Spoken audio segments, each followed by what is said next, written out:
Setelah meninggalkan kota Tianbei, maka Shoyan kemudian mendarat di sebuah tempat yang dimana bertepatan pada saat itu juga lah kekuatan spiritual yang dipinjamkan oleh Yao Tian akhirnya habis, jangka waktunya sudah mencapai batasan. Efek sampingnya mulai bermunculan, yaitu sekujur tubuh Shoyan menjadi begitu sangat lemah. Yao Tian lantas berkata, kekuatan yang kau tunjukkan kali ini terlalu berlebihan. Hal itulah yang mengakibatkan beberapa luka di tubuhmu. Kau harus segera memulihkannya, jika tidak gejala yang tersisa akan membuatmu sulit untuk bertarung lagi. Selain itu, aku memperingatkanmu untuk menggunakan kekuatan spiritualku seminimal mungkin, kecuali jika benar-benar dibutuhkan.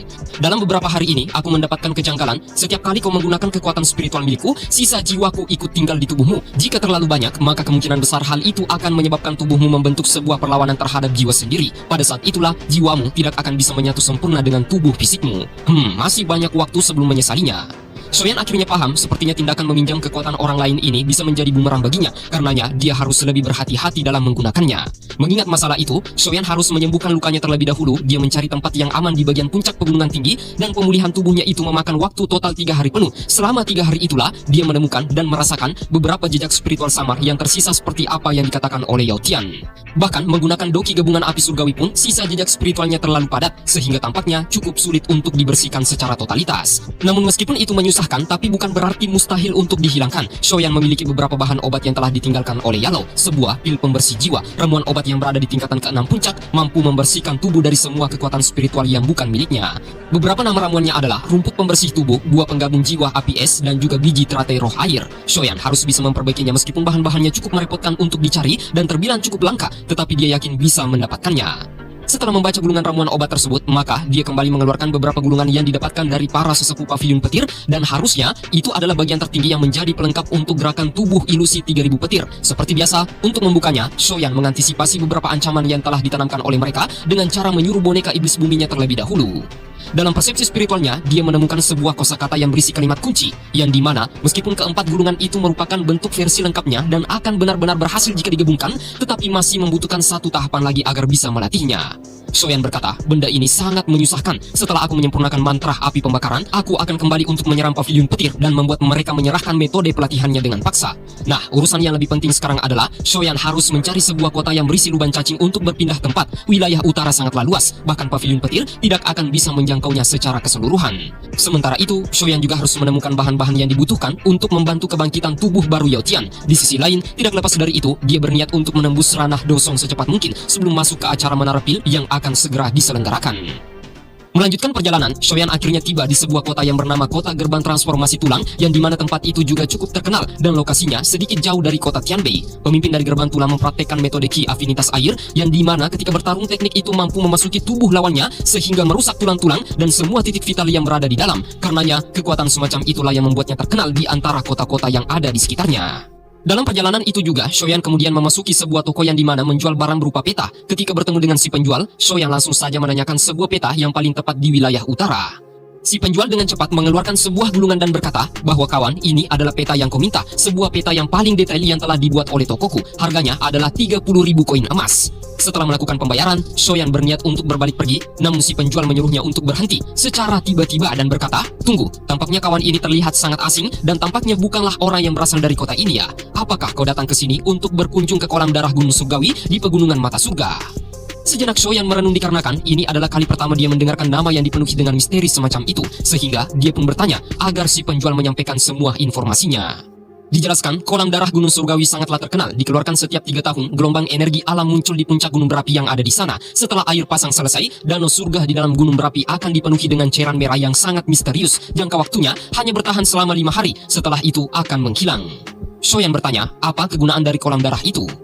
Si penjual menjawab, dikabarkan bisa membantu seorang ahli Do Huang untuk menerobos ranah Dosong, dan jika seorang ahli Dosong memasukinya, maka akan mampu membasuh, mengasah, serta memperkuat tubuhnya. Efek kandungannya sangatlah luar biasa. Setiap 3 tahun, pegunungan Mata Surga dipenuhi dengan orang-orang yang tak terhitung jumlahnya, berasal dari wilayah utara dataran tengah, serta dikunjungi oleh banyak ahli yang berasal dari kota-kota lain. Oleh karena itulah, banyak dari mereka yang sudah bergegas berkunjung ke pegunungan Mata Surga baru-baru ini. Namun, tempat itu sangatlah luas dan dipenuhi dengan binatang sihir peringkat tinggi di dalamnya. Puncaknya juga tertutupi dengan kabut yang sangat tebal. Karena itulah, jika kawan kecil ini ingin berangkat ke sana, maka kau harus membeli peta pegunungan yang kujual di toko ini. Harganya adalah 40.000 koin emas. Dengan bantuan peta itulah, kau akan mampu mencapai puncak gunung dengan cepat sebelum orang lain tiba di sana. Taktik kecil yang disampaikan oleh si penjual benar-benar sangat mujarab untuk mempromosikan barang-barang yang berada di tokonya, tetapi tampaknya kolam darah Gunung Surgawi ini sangat menggoda. Si penjual kembali berkata, "Kawan, aku mengatakan ini untuk kebaikanmu sendiri. Efek dari kolam darah Gunung Surgawi paling banyak hanya bisa digunakan oleh 10 orang. Dengan kata lain, jika kau tiba di sana setelah 10 orang itu sudah datang, maka kau tidak akan mendapatkan apapun lagi dan harus menunggu selama jangka 3 tahun kembali." Mendengarkan itu, Shoyan akhirnya tidak pikir panjang, semua ini demi kebaikannya agar bisa berhasil menerobos ranah Dosong. Setelah membayar gulungan peta tersebut, Shoyan akhirnya mendapatkan sebuah petunjuk baru. Tetapi sebelum itu, dia harus bermalam selama sehari penuh di kota Gerbang Tulang, dan esok harinya dia akan melanjutkan perjalanan ke kolam darah Gunung Surgawi.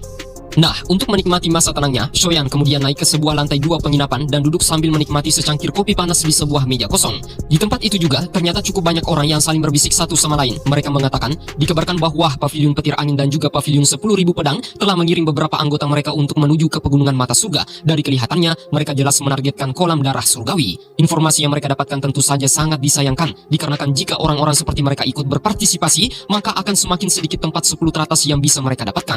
Namun tiada daya dan upaya, mereka hanya bisa berpasrah dikarenakan menyinggung faksi kuat sepertinya bukanlah sesuatu yang menguntungkan.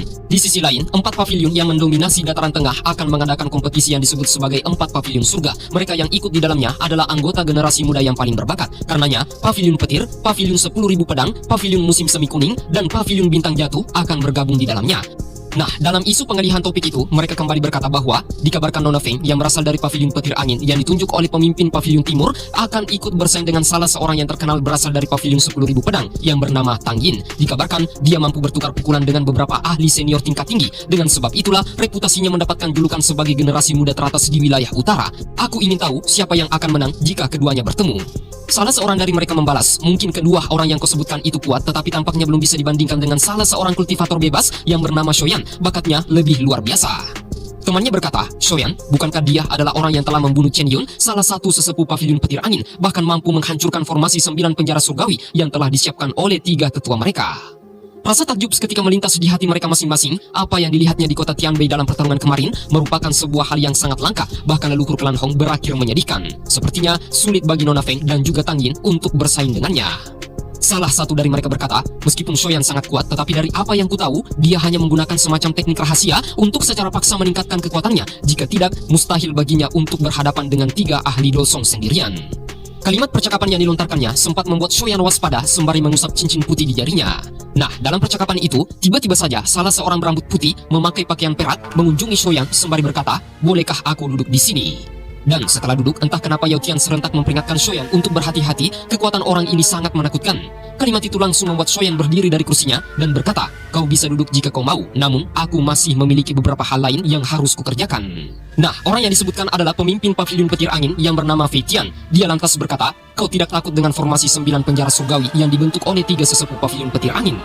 Mata Shoyan seketika terbelalak saat mendengarkan pertanyaannya sembari membalas, "Siapa namamu? Bersembunyi harusnya bukanlah gayamu." Fei Tian tertawa dingin sembari berkata, "Alasanku datang ke sini adalah ingin menuntut sesuatu darimu, yaitu keterampilan 3.000 tubuh ilusi petir. Orang lain memanggilku sebagai Tian Leixi, Fei Tian." Setelah mengatakan itu, keributan akhirnya terjadi. Tidak disangka yang datang kali ini adalah pemimpin tertinggi mereka, dan yang diajaknya bicara adalah pemuda seorang kultivator bebas yang sangat terkenal, yaitu Shoyan. Shoyan mengambil langkah siaga dengan cepat melancarkan serangan ke arahnya. Suara dentangan pecah di ruang meja makan, dan dalam kesempatan itulah dia segera mengambil langkah pencegahan demi menghindarinya untuk sementara waktu. Fei Tian benar-benar takjub dengan 2 keterampilan yang dikeluarkan oleh Shoyan. Yang pertama adalah kekuatan api surgawi serta gerakan 3.000 petir. Namun, kau tidak akan bisa melarikan diri dari tanganku. Api surgawi ini, seperti apa yang dikabarkan oleh penatua Lei, merupakan esensi murni dan asli dari jantung api. Bahkan semasa hidupku, aku belum pernah mendengarkan tentang metode Qi yang mempraktekkan gabungan 3 api surgawi.